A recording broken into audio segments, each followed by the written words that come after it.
in their ignorance, believing that it's God alone who can resurrect, which is true, but that it may appear, resurrection may appear to them when it is in fact not resurrection. They're not aware of that, not aware of the powers of the jinn, the powers of evil that do exist in the world. What will happen at that point is that two jinns will appear in the form of that person's father and mother, his dead parents. They will appear before him. And those two jinns will say to the person, "Oh, my dear son, or my little daughter, follow him because he is your Lord." And this will be a massive trial for people. And they will follow him. He will appear to give life to the dead because he will cut people in half and command those halves to come back together, and they will come back together, and the person will come running before him, smiling, praising him.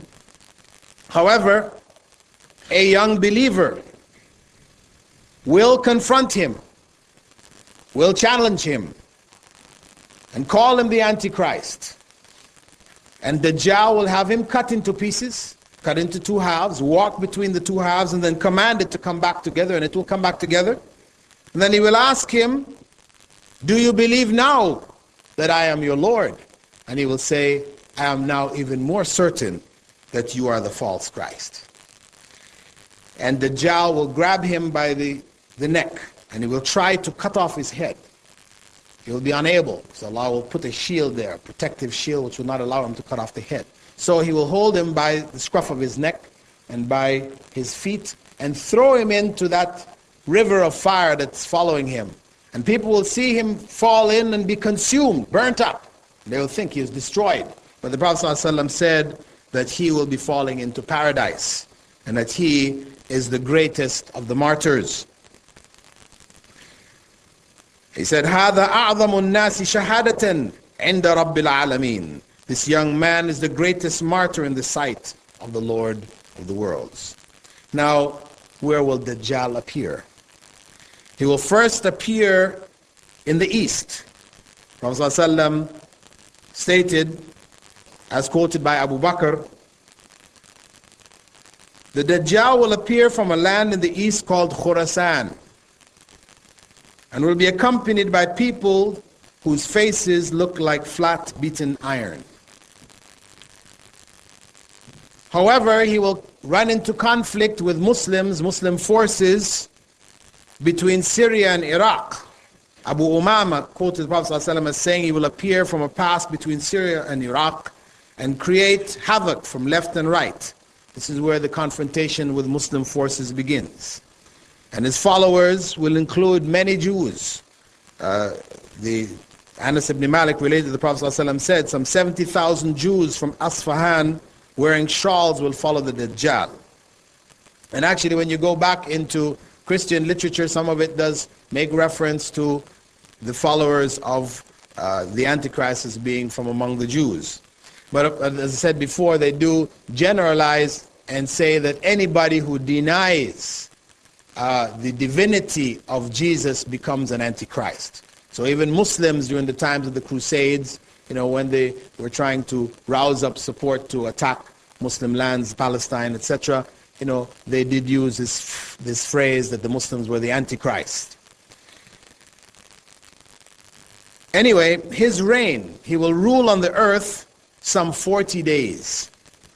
The first day will be as long as 1 year, and the second as long as a month, and the third as long as a week, and the rest of the days will be like regular days. The companions, when the Prophet ﷺ related that to them, they asked him, what should we do in terms of our prayer on that first day? Will 5 prayers suffice?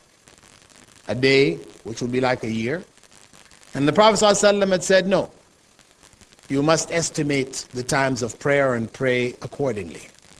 And it's on the basis of this statement that the Prophet ﷺ made with regards to the coming of Dajjal that the scholars, give rulings concerning those people who live in regions where you have 6 months of daylight and 6 months of night, or circumstances where there may not be any night, or the night becomes so small it's virtually non-existent, that in those places they estimate, they calculate the times. We have things like the Asr watch, and I'm not the salesman for Asr watch, but Asr watch, no matter where you go on the main cities on the earth, you can press it and it'll tell you what are your times for prayer in your area, that you will be able to estimate it wherever you are. Anyway, in terms of the end of the Antichrist, Dajjal, he will appear after the Mahdi appears. The Mahdi, who will lead Muslim forces in a major battle with the forces of falsehood in the earth and establish a rule of Allah on the earth for a period, but in the course of his establishment of that rule, the Antichrist will appear.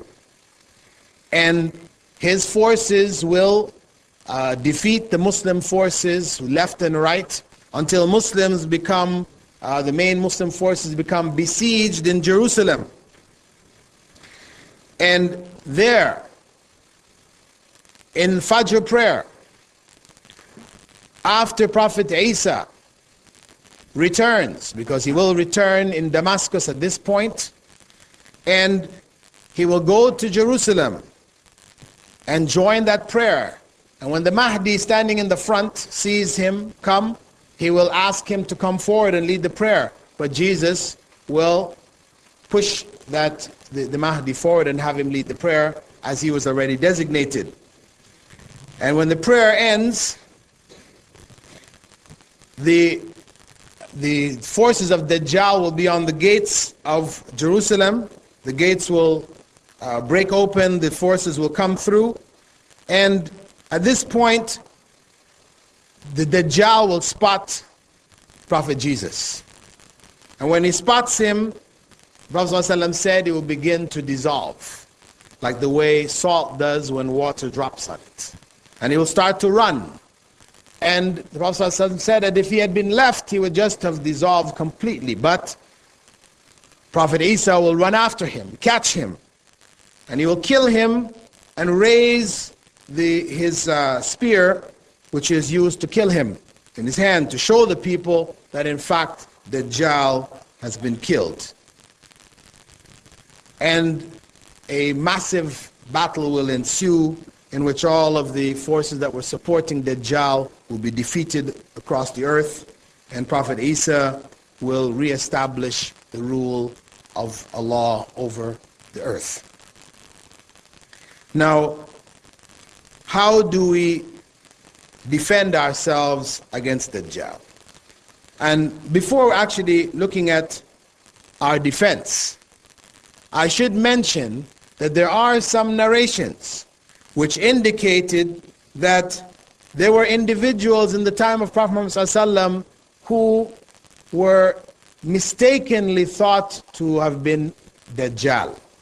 There was an individual by the name of Ibn Sayyad, whom Prophet Muhammad ﷺ, on one occasion, because he had heard things being said about him, he was involved in doing certain prophecies, though he was quite young, and the Prophet ﷺ suspected that perhaps he might be a Dajjal. So he went to see him, and they found him as a youth playing amongst other youths, and he walked up to him without him seeing him from behind, and then touched him on the shoulder and said to him, "Will you bear witness that I am the messenger of Allah?"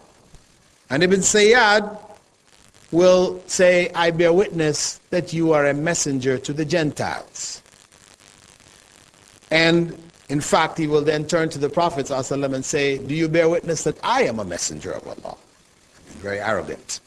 And the Prophet ﷺ will ask him, "What do you see?" Because he was reading people's minds and predicting things.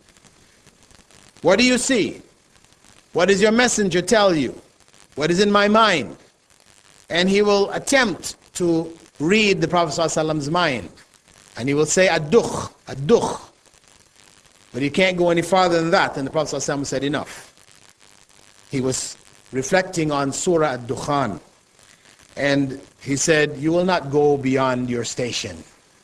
He realized at that point that this is not really Dajjal. But Ibn Umar when he heard the Prophet ﷺ